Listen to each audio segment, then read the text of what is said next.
บูชาด้วยเครื่องบูชาสักการะทั้งหลายที่เป็นอามิสบูชาคือจะนำดอกไม้ธูปเทียนสิ่งของต่างๆมาบูชาพระตถาคตเจ้านั้นก็ยังมิได้ชื่อว่าเป็นการบูชาตถาคตด้วยการบูชาอันยิ่งส่วนบุคคลใดผู้ที่ประพฤติตามปฏิบัติตามพระธรรมคำสอนที่ตถาคตได้แสดงไว้ดีแล้วปฏิบัติธรรมได้ตามความเหมาะสมของตนผู้นั้นนั่นแหละจักได้ชื่อว่าเป็นผู้ที่สักการะบูชาตถาคตอย่างยอดเยี่ยมในครั้งนั้นพระอานนท์กราบทูลถามว่าข้าแต่พระองค์ผู้เจริญเมื่อก่อนนี้ออกพรรษาแล้วภิกษุทั้งหลายต่างก็พากันเดินทางมาจากทิศต่างๆเพื่อเข้าเฝ้าพระพุทธองค์เพื่อรับฟังพระโอวาทจากพระองค์ต่อไปนี้เมื่อพระองค์ปรินิพพานเสร็จแล้วภิกษุทั้งหลายนั้นจะพึงไปณที่ใดเล่าพระเจ้าค่ะพระผู้มีพระภาคเจ้านั้นตรัสว่าดูก่อนอานนท์สถานที่ที่เป็นเหตุให้เราลึกนึกถึงตถาคตนั้นมีอยู่คือสถานที่ที่ตถาคตประสูติในลุมพินีวันท่านผู้ฟังค่ะลุมพินีวันคือเป็นสถานที่ที่พระพุทธเจ้านั้นประสูติอยู่ระหว่างเมืองกบิลพัสกับเมืองเทวทหะซึ่งปัจจุบันนี้ก็คือประเทศเนปาลนั่นเองพระพุทธเจ้าประสูติที่ประเทศเนปาลนะในเวลาที่เราเดินทางไปเพื่อสักการะบูชาในสังเวชนียสถานที่ประเทศอินเดียเราก็ต้องเดินทางข้ามไปที่ระหว่างทางข้ามแดนไปก็เข้าถึงประเทศเนปาลตรงนั้นแหละค่ะลุมพินีวันนั่นแหละตึงอยู่ระหว่างเมืองกบิลพัสกับเมืองเทวทหะนะประเทศเนปาลนั่นแหละนะคะเป็นที่ประสูติของพระพุทธองค์ซึ่งเราท่านทั้งหลายเวลาที่เดินทางไปอินเดียเพื่อสักการะบูชาพระผู้มีพระภาคเจ้าก็จะไปในสถานที่นั้นเพราะสถานที่นั้นเป็นสถานที่ประสูติพระผู้มีพระภาคเจ้านั่นเองและสถานที่ที่พระพุทธเจ้าตรัสรู้อนุตตรสัมมาสัมโพธิญาณเป็นพระอรหันตสัมมาสัมพุทธเจ้าก็คือที่โพธิมณฑลตำบลอุรุเวลาเสนานิคมปัจจุบันนี้ก็เรียกว่าพุทธคยานะคะสถานที่ที่ต่อไปที่เราจะต้องเดินทางไปสักการะบูชาก็คือสถานที่ที่พระตถาคตเจ้าทรงแสดงธรรมจักรกับปวัตตนสูตรแสดงธรรมเป็นครั้งแรกก็คือที่ป่าอิสิปตนมฤคทายวันเมืองพาราณสีที่ทุกวันนี้เราก็เรียกว่าสารนาถนะคะและในสถานที่ที่พระตถาคตเจ้าปรินิพพานก็คือที่ป่าไม้สาระในเมืองกุสินาราที่ปัจจุบันนี้ก็เรียกว่ามตะกุมมวานตรัสต่อไปว่าดูก่อนอานนท์สถานที่ทั้งสี่แห่งนี้เป็นสังเวชนียสถานเป็นศาลานิยสถานเพื่อให้ระลึกนึกถึงพระตถาคตเจ้าและจักได้เดินตามรอยพระบาทแห่งพระพุทธองค์เป็นผู้ที่ประพฤติดีแล้วปฏิบัติชอบแล้วนั่นเองเมื่อพระพุทธเจ้าตรัสดังนี้แล้วพระอานนท์ก็กราบทูลถามต่อไปในเรื่องที่จะพึงปฏิบัติต่อสตรีว่าข้าแต่พระบรมศาสดาในพรหมจรรย์นี้มีสุภาพสตรีเป็นจำนวนมากที่เข้ามาเกี่ยวข้องอยู่ในฐานะต่างๆกันเช่นเป็นมารดาบ้างเป็นน้องหญิงบ้างเป็นเครือญาติบ้างและเป็นผู้ที่ศรัทธาเลื่อมใสในพระรัตนตรัยบ้าง ภิกษุจะพึงปฏิบัติตนต่อสตรีเพศอย่างไรเล่าพระเจ้าค่ะพระผู้มีพระภาคเจ้าตรัสว่าดูก่อนอานนท์การที่ภิกษุจะไม่ดูไม่แลไม่มองสตรีเพศนั้นเลยจะดีเสียกว่านับว่าเป็นการดีทีเดียวถ้าจะไม่ดูไม่มองไม่แลนะก็จะเป็นการดีถ้าหากจำเป็นต้องดูต้องเห็นต้องมองพระเจ้าค่ะจะทำอย่างไรดีท่านพระอานนท์ก็ทูลถามนะในเมื่อพระพุทธองค์ตรัสว่าผู้หญิงน่ะอย่าไปดูอย่าไปมองอย่าไปแลอย่าไปเข้าใกล้เลยจะเป็นเรื่องดีพระอานนท์ก็ทูลถามต่อไปเลยว่าถ้าหากจะเป็นต้องดูต้องแลต้องมองต้องเห็นอยู่แล้วจะทำอย่างไรเล่าพระเจ้าค่ะพระพุทธองค์นั้นตรัสว่าอานนท์ถ้าจำเป็นจะต้องดูต้องเห็นต้องมองก็อย่าพูดด้วยอย่าสนทนาด้วยอย่าเข้าใกล้นั่นแหละเป็นเรื่องดีท่านพระอานนท์ทูลถามต่อไปว่าก็ถ้าจะเป็นจะต้องพูดต้องสนทนาต้องเข้าใกล้แล้วจะปฏิบัติตนอย่างไรเล่าพระเจ้าค่ะตรัสต่อไปว่าถ้าจะเป็นจะต้องพูดต้องสนทนาด้วยต้องเข้าใกล้ก็จงเป็นผู้ที่มีสติระลึกรู้สึกตัวอยู่เสมอมีสติคอยควบคุมใจและกายสำรวมอินทรีย์ระวังทางตาทางหูทางจมูกทางลิ้นทางกายและทางใจสำรวมกายวาจาให้เรียบร้อยอย่าให้ความกำหนัดความยินดีหรือความหลงไหลเข้าครอบงำจิตใจได้ดูก่อนอานนท์ตถาคตกล่าวว่าสตรีที่บุรุษเอาใจใส่เข้าไปเกาะเกี่ยวด้วยนั้นเป็นมนทินของพรหมจรรย์ทูลถามต่อไปว่าแล้วสตรีที่บุรุษไม่ได้เอาใจเข้าไปเกาะเกี่ยวด้วยเล่าพระเจ้าค่ะจะเป็นมนทินของพรหมจรรย์ด้วยหรือไม่ตรัสต่อไปว่าถ้าไม่เอาใจใส่ก็ไม่เป็นมนทินสิอานนท์เธอระลึกได้หรือไม่ตถาคตนั้นเคยพูดไว้แล้วว่าอารมณ์อันวิจิตรสิ่งที่สวยงามในโลกนี้มิใช่ความใคร่แต่เป็นความกำหนัดความยินดีที่เกิดขึ้นในจิตของภิกษุเป็นความกำหนัดความยินดีเพราะมีความคิดความดำริตึกตรองต่างหากเล่าจึงจะนับว่าเป็นกามคุณของตนต่อเมื่อถอนความพอใจออกเสียได้แล้วไม่ยินดีไม่พอใจสิ่งที่จะสวยงามน่าดูน่าชมสักเพียงไรก็ตามรูปร่างกายผิวพรรณวรรณะหน้าตาสวดทรงก็คงเป็นไปอย่างเก้อเขินของสตรีนั้นไม่สามารถที่จะทำอะไรแก่ภิกษุได้อีกต่อไป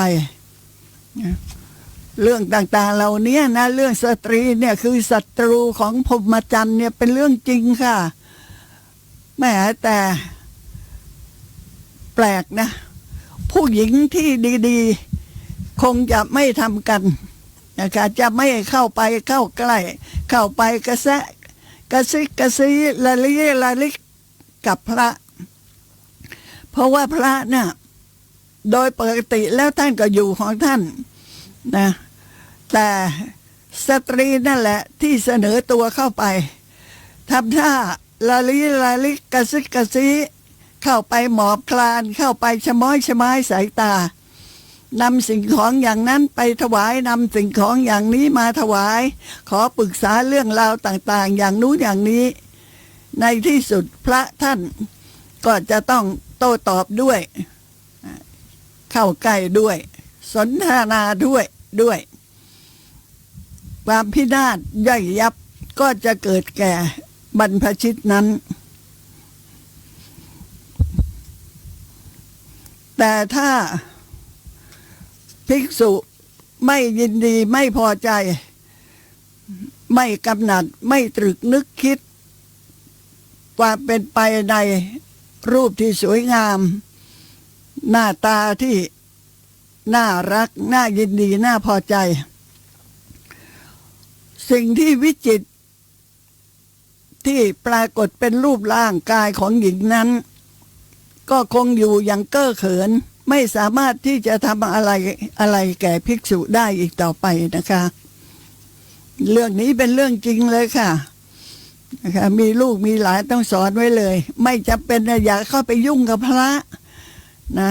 ไม่ใช่ว่าเอาของอย่างนี้ไปถวายเอาของอย่างนั้นไปถวายแล้วก็ไปชะมดชะม้อยนะบาปนักบาปหนาอบายภูมิเป็นที่หวังไว้อย่างแน่นอนทีเดียวนะคะผลงานทางด้านความมีปฏิภาณไหวพริบที่ดีของท่านพระนนท์เนี่ยมีมากทีเดียวนะคะ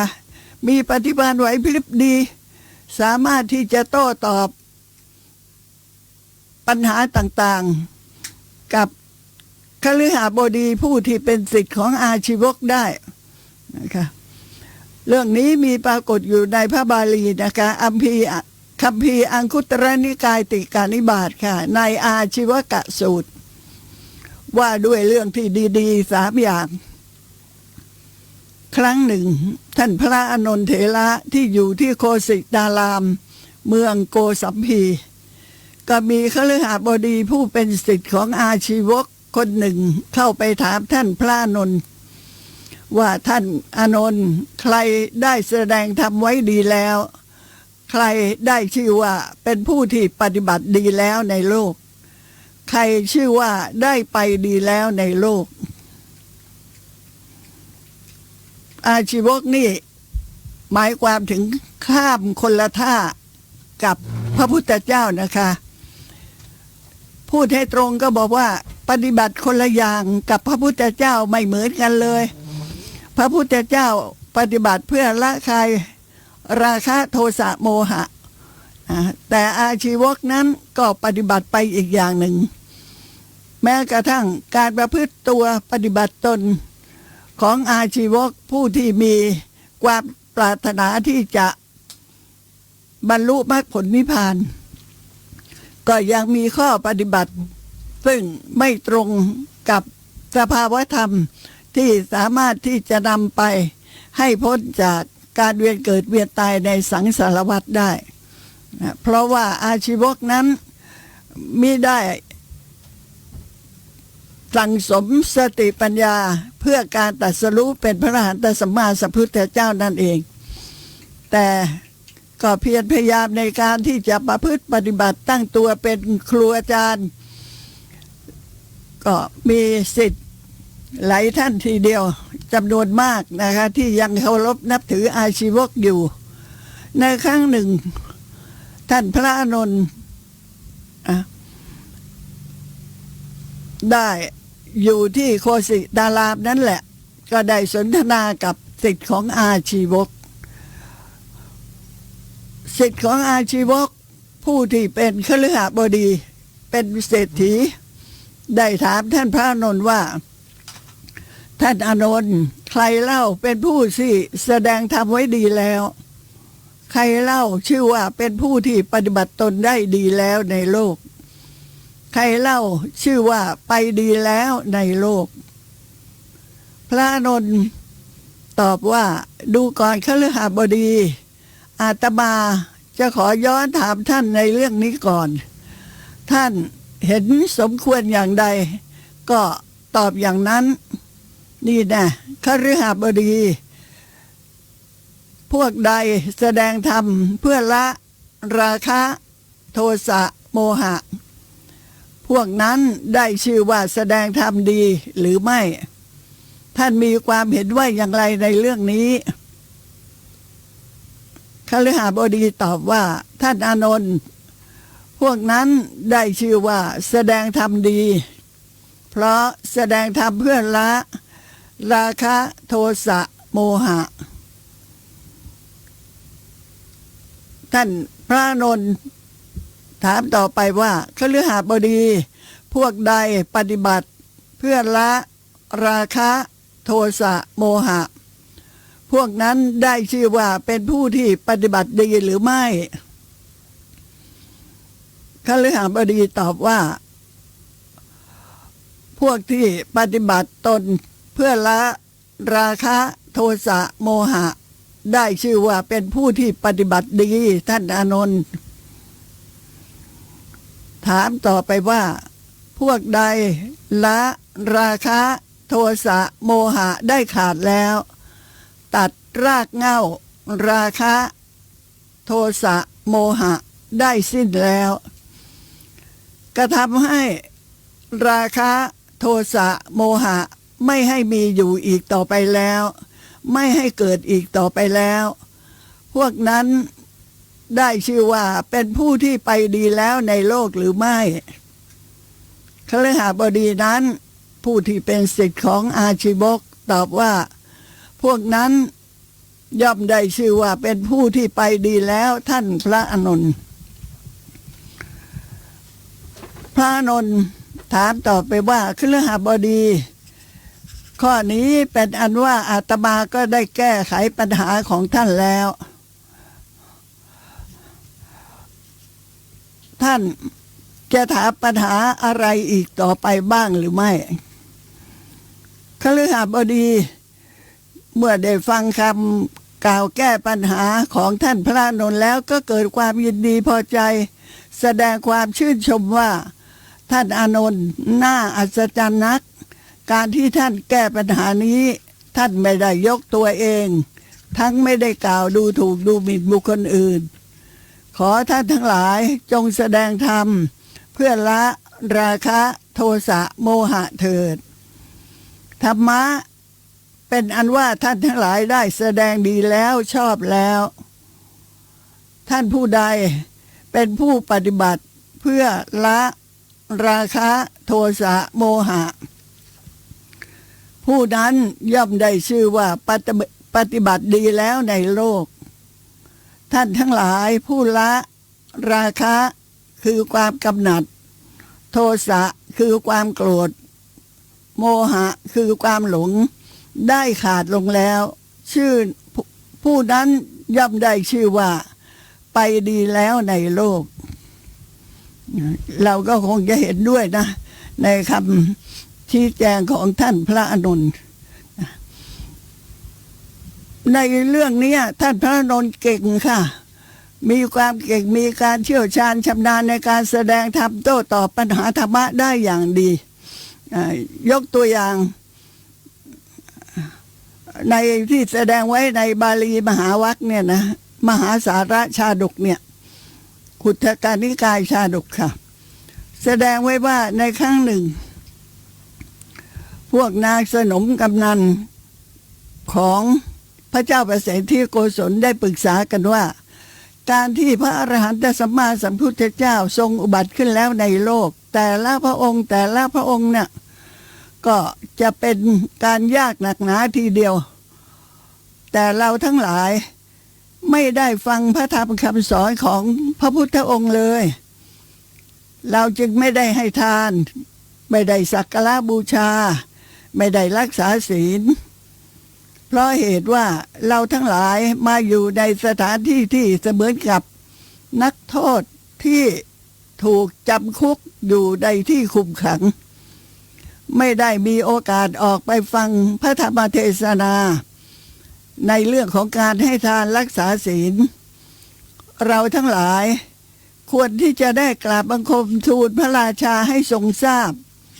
นะว่าขอให้อาราธนาพระภิกษุรูปหนึ่งเข้ามาแสดงธรรมแก่พวกเรา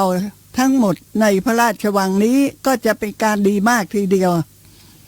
เมื่อปรึกษาหารือกันดังนั้นแล้วจึงพร้อมใจกันเข้าไปเฝ้าพระเจ้าประเสนที่โกศล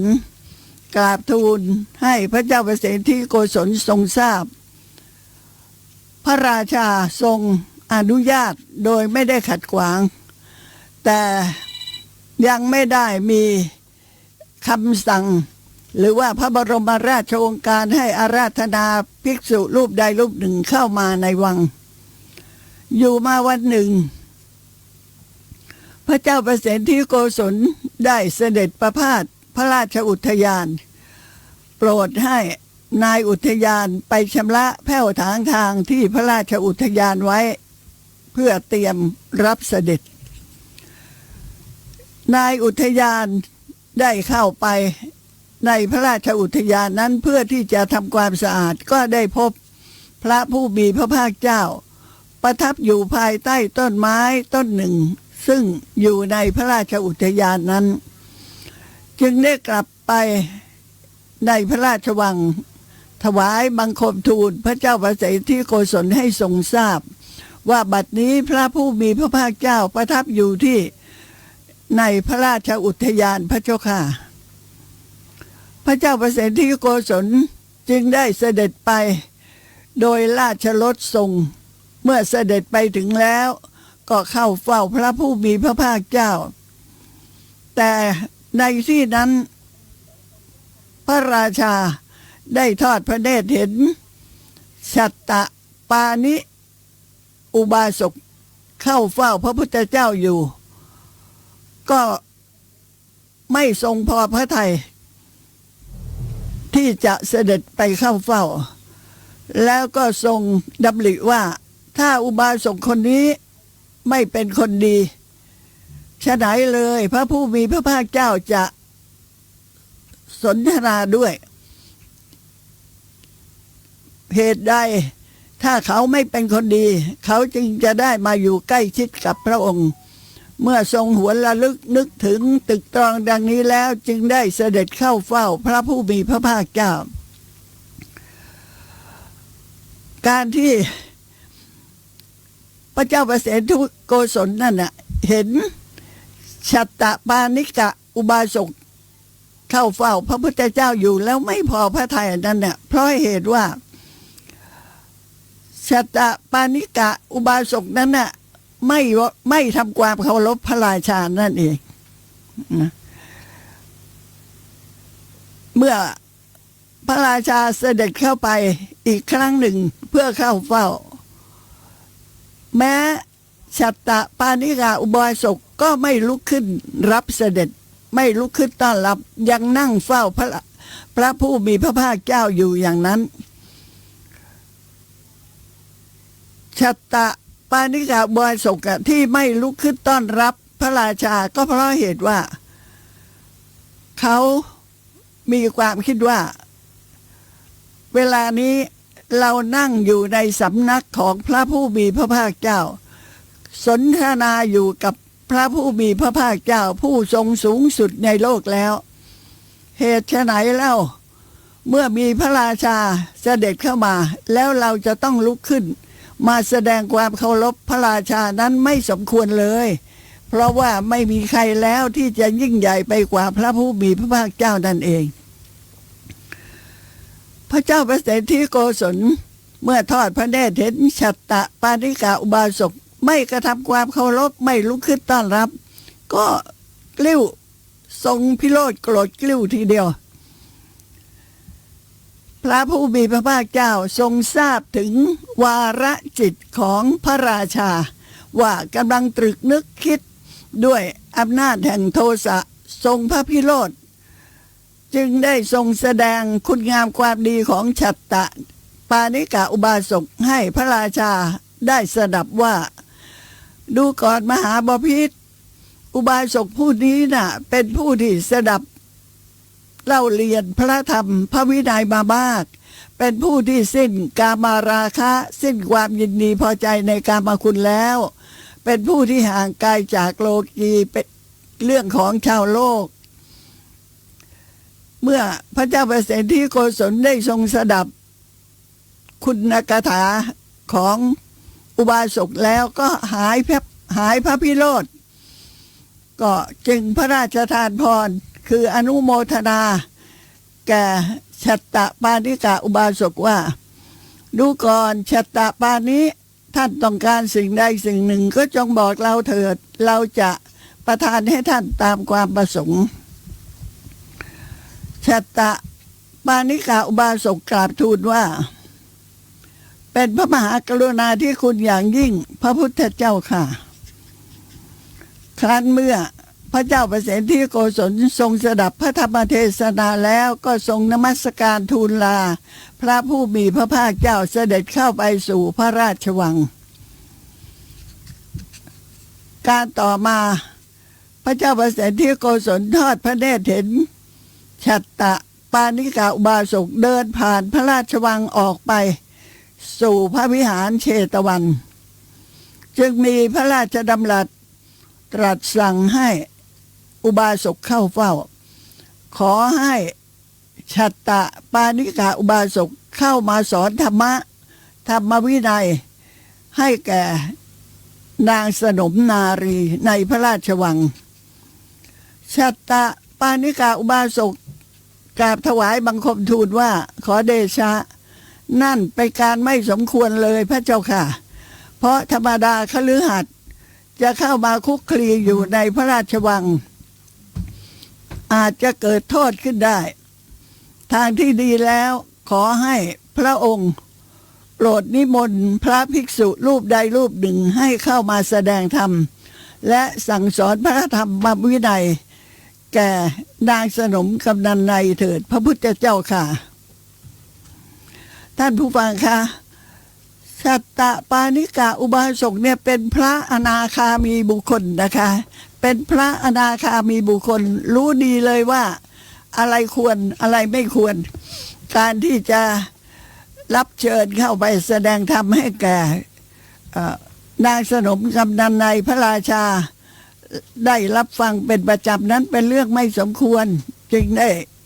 กราบทูลให้พระราชาทูลขอพระผู้มีพระภาคเจ้าให้ส่งภิกษุสงฆ์เข้ามาแสดงธรรมในเรื่องนี้พระเจ้าประสิทธิโกศลก็ทรงเห็นดีด้วยจึงได้เสด็จเข้าเฝ้าพระผู้มีพระภาคเจ้ากราบทูลความประสงค์ให้ทรงทราบแล้วก็กราบทูลขออาราธนาพระอานนท์เถระให้เข้าไปแสดงธรรมสั่งสอนศีลธรรมพระวินัยในพระราชวังพระผู้มีพระภาคเจ้าทรงอนุญาตแล้วโปรดให้พระอานนท์เถระรับหน้าที่นั้นต่อไปพระอานนท์เมื่อรับมอบหมายหน้าที่นี้ก็ได้กระทำตามคำของพระผู้มีพระภาคเจ้าจนอยู่ต่อมาวันหนึ่งเหตุการณ์ร้ายแรงก็เกิดขึ้นก็คือพระจุฬามณีปิ่นที่ประดับแก้วมณีที่สำหรับปักผมนั่นแหละของพระราชาหายไปพระราชาจึงพระราชกระแสรับสั่งให้เจ้าหน้าที่จับบุคคลทั้งหมดที่อยู่ในพระราชวังนั้นมาไต่สวนจับทุกคนเลยนะว่าใครเป็นผู้ที่เอาปิ่นปักผมไปพระอานนท์ได้ทราบเหตุนั้นจึงถวายพระพรพระเจ้าประสิทธิโกศลด้วยอุบายเพื่อที่จะให้ทรงได้พระจุฬามณีกลับคืนมาโดยที่ไม่ต้องเดือดร้อนไปทั่วโดยกราบทูลพระราชาว่าขอถวายพระพรมหาบพิตรขอมหาบพิตรจงส่งให้บุคคลจงปล่อยให้บุคคลที่จับมาเหล่านั้นปล่อยไปแล้วก็กระทำตามอุบายของอาตมาภาพเถิดแล้วมหาบพิตรก็จะทรงได้พระจุฬามณีกลับคืนมาโดยสะดวกเพื่อไม่ต้องให้บุคคลทั้งหลายเขาได้รับความเดือดร้อนเหมือนอย่างนี้ขอถวายพระพรพระเจ้าประสิทธิโกศลจึงตรัสถามว่าจะทำอย่างไรเล่าพระคุณเจ้าผู้เจริญพระอานนท์ถวายพระพรว่าขอมหาบพิตรจงตรัสสั่งให้แจกฟางแก่บุคคลทั้งหลายคนละฟ้อนคนละฟ้อนหรือจะแจกก้อนดินเหนียวคนละก้อนคนละก้อนให้ทั่วกันทุกคนแล้วตรัสสั่งให้นำก้อนดินเหนียวนี้แหละหรือฟางนำมาทิ้งไว้ในที่ดีทุกคนนะ อย่างสมมุติว่าแจกก้อนดินเหนียวคนละก้อนคนละก้อนแก่มหาชนที่อยู่ในพระราชวังนั่นแหละนะทุกคนเลยได้รับแจกก้อนดินเหนียวคนละก้อนคนละก้อนแล้วก็ตรัสสั่งว่าภายใน3 วันนะ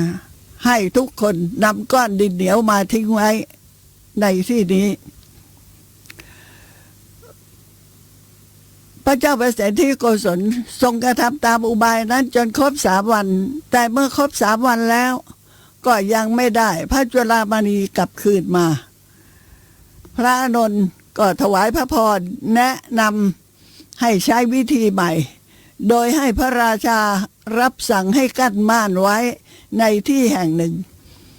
แล้วให้นำตุ่มใบใหญ่ใส่น้ำตั้งไว้ภายในม่านกั้นส่วนบุคคลทั้งหลายในพระราชวังนั้นให้รับสั่งให้มาทุกคนห่มผ้าเข้าไปล้างมือในตุ่มน้ำนั้นทีละคนทีละคนทุกคนที่เข้ามาภายในม่านกั้นนะต้องห่มผ้ามาด้วยแล้วให้มาล้างมือในตุ่มน้ำทุกคนพระเจ้าประเสนที่โกศลก็ทรงกระทำตามที่พระอานนท์ถวายฝ่ายผู้ร้ายหรือว่าโจรผู้ที่ลักพระจุฬามณีไปได้เกิดความสะดุ้งกลัวว่าถ้าเราไม่นำพระจุฬามณีนี้ไปคืนเราคงจะไม่พ้นจากพระราชอาญาของพระราชาเป็นแน่เพราะว่าท่านพระอานนทเถระเป็นผู้ที่แตกฉานชำนาญในเรื่องต่างๆเป็นอันมากทีเดียว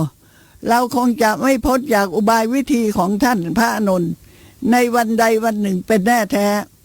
เมื่อโจรคิดอย่างนั้นแล้วก็นำเอาพระจุฬามณีไปทิ้งไว้ที่ตุ่มน้ำนั้นขั้นวันรุ่งขึ้นบุคคลทั้งหลายก็เข้าไปล้างมือในตุ่มน้ำทั่วทุกคนทีเดียวเจ้าพนักงานเมื่อตรวจตราว่าเข้ามาล้างมือกันหมดทุกคนแล้วพนักงานก็เข้าไปดูตรวจดูก็พบว่ามีพระจุฬามณีอยู่ในตุ่มน้ำนั้นเพราะว่าขโมยนั่นแหละนะที่อยู่ในพระราชวังเนี่ยมาล้างมือกับเขาเหมือนกันเป็นเจ้าหน้าที่ในนั้นก็กลัวต่อโทษทันก็เลยเข้าแถวมาล้างมือในตุ่มน้ำแล้วก็พกพาเอาพระจุฬามณีมาด้วยนะแล้วก็ปิ่นปักผมก็นิดเดียวนะปิ่นปักผมก็นิดเดียวซุกซ่อนมาใต้ผ้าสบายที่ห่มพอล้างมือแล้วก็นำเอาจุฬามณีนั้นใส่ลงไปในตุ่มเจ้าหน้าที่เมื่อมาตรวจดูเมื่อบุคคลทั้งหลายนั้นได้เข้าแถวมาตรวจตราจนทั่วทุกตัวคนแล้วได้พบกับพระจุฬามณีในตุ่มน้ำก็กราบทูลให้พระราชาทรงทราบพระราชานั้นทรงเกิดความปรีดาปราโมทย์อย่างยิ่งทีเดียวว่าพระอานนท์เป็นผู้ที่มี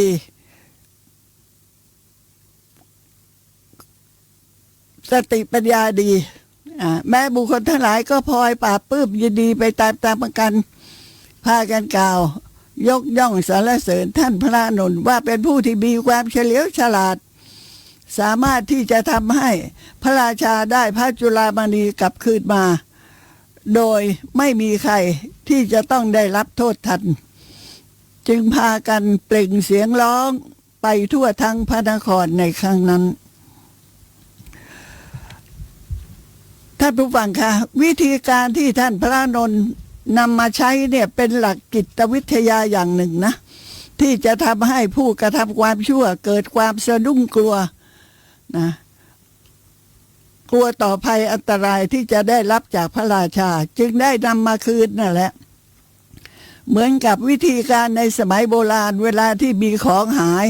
หาคนขโมยไม่ได้ เขาก็จะใช้วิธีที่ทำให้ทุกคนที่อยู่ในข่ายของความสงสัยน่ะ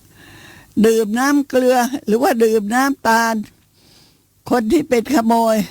ก็จะพูดตรงข้ามกับความเป็นจริงเวลาเจ้าหน้าที่ถามว่าเกลือ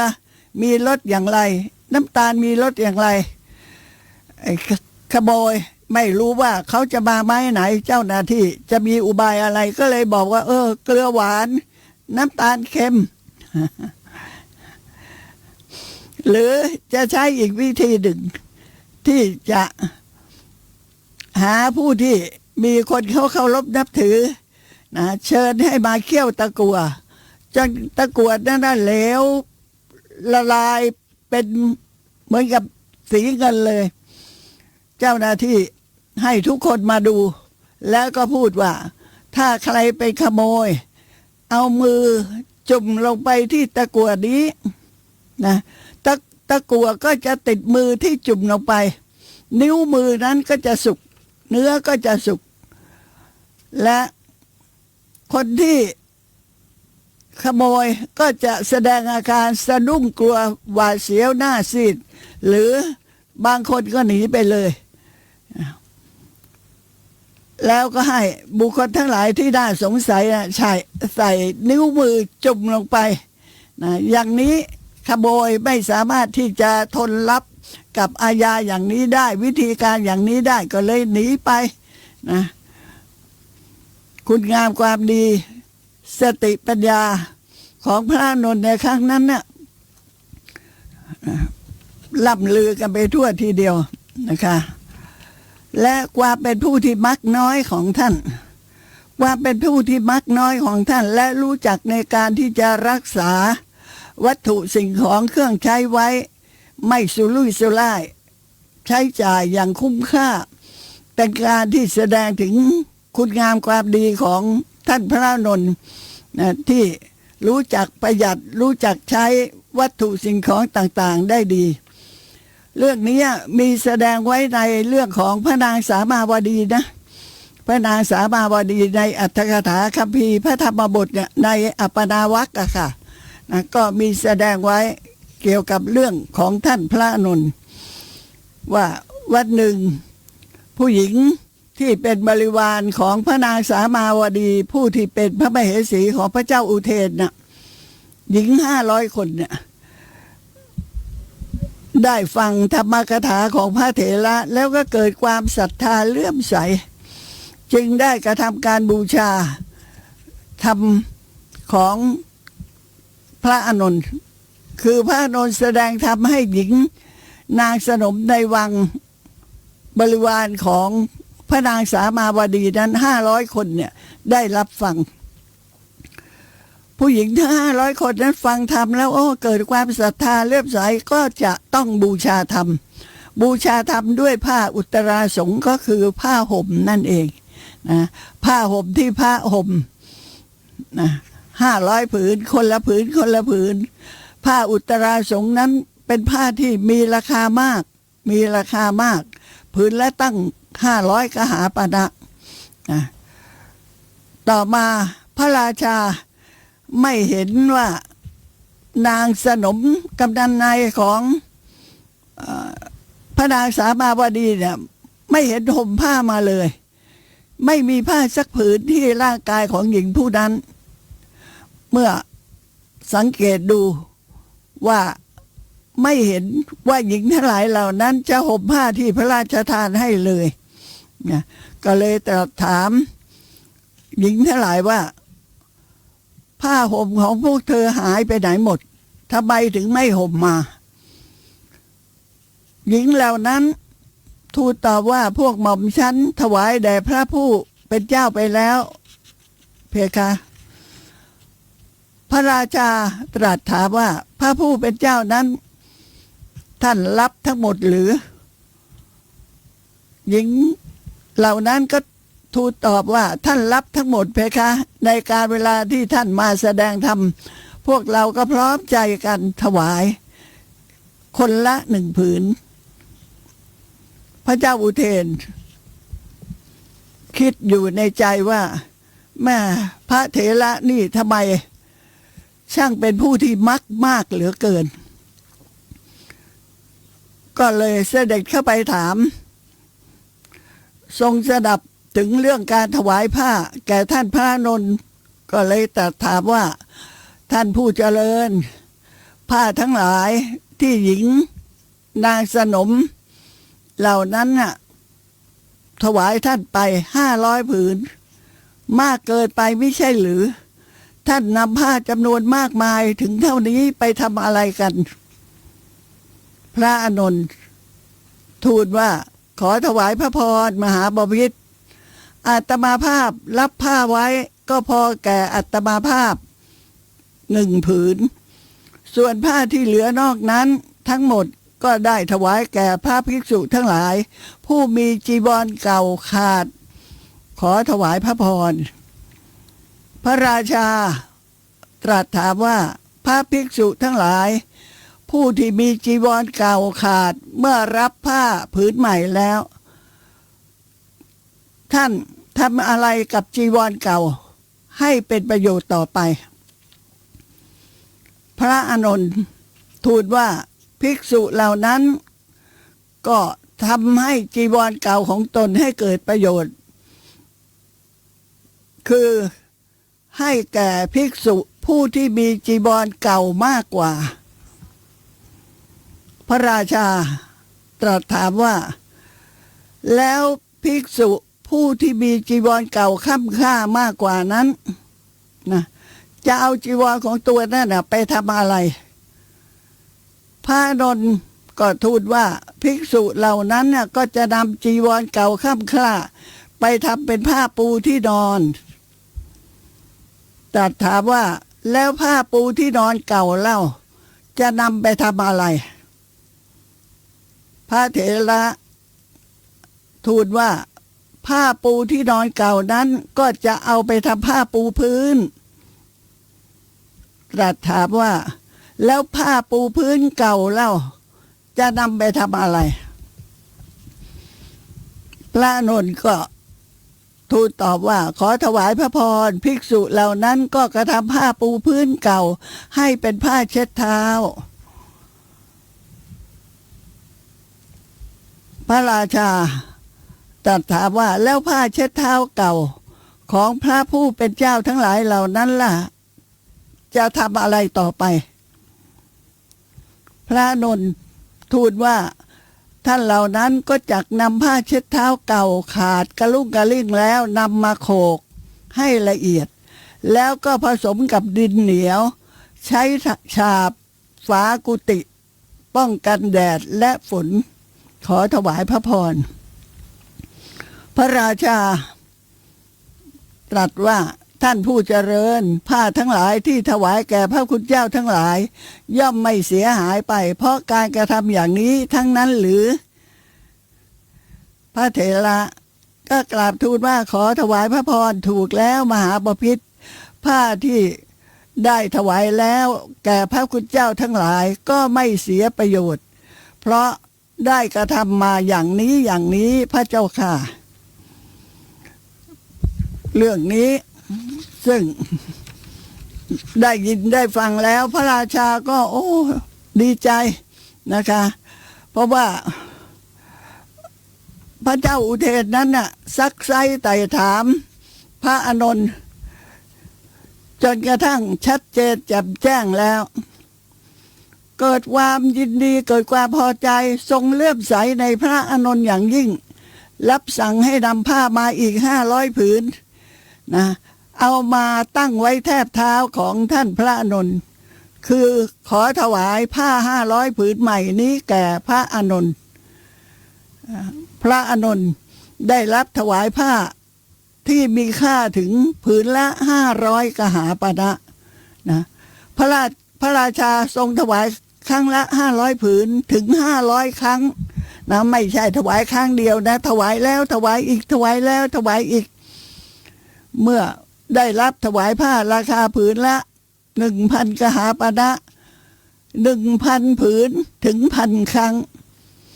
ได้รับถวายผ้าราคาผืนละ100,000 กหาปณะ 100,000 ผืนอีก100,000 ครั้งโอ้การที่ พระราชาคือ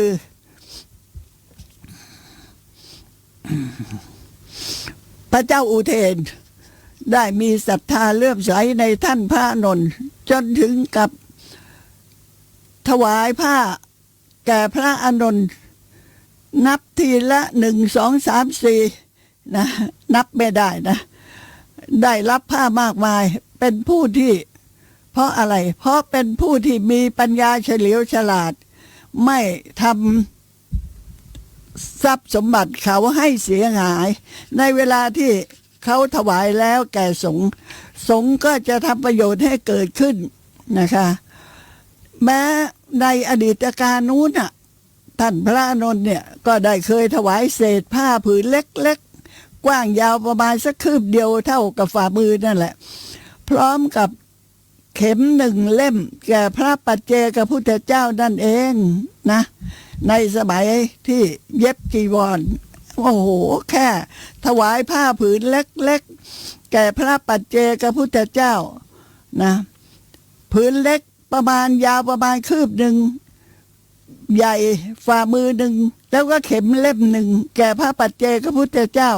ในสมัยที่มีการเย็บจีวรนะคะนี่แหละเป็นผลบุญที่ท่านได้กระทำไว้ดีแล้วท่านจึงได้รับผ้าจีวรจากพระราชานับจำนวนมากนะหลายแสนผืนเลยนะหลายแสนผืนนี่ก็เป็นบุญเก่าของท่านพระอานนท์ที่ได้กระทำกุศลเอาไว้แล้วทำให้ท่านเป็นผู้ที่มีปัญญาเฉลียวฉลาดเขาว่ากันว่าถ้าถวายเข็มแล้วจะมีปัญญาเฉลียวฉลาดนะคะมาในปัจจุบันชาตินี้เนี่ยพระอานนท์จึงเป็นผู้ที่มีปัญญามากมีความรู้รอบดีนะปัญญาเฉลียวฉลาดเฉียบแหลมนี่เป็นผลของการถวายเข็มและการได้รับผ้า500 ครั้งดังที่กล่าวมาแล้วนั้นก็เป็นผลของการถวายผ้าแก่พระปัจเจกพุทธเจ้านั่นเองนะคะเรื่องของท่านพระอานนท์ยังไม่จบหรอกค่ะนะก็คงจะต้องรับฟังกันต่อไปนะขณะนี้เวลาหมดแล้วค่ะพบกันใหม่ในวันพรุ่งนี้นะคะสวัสดีค่ะทุกท่าน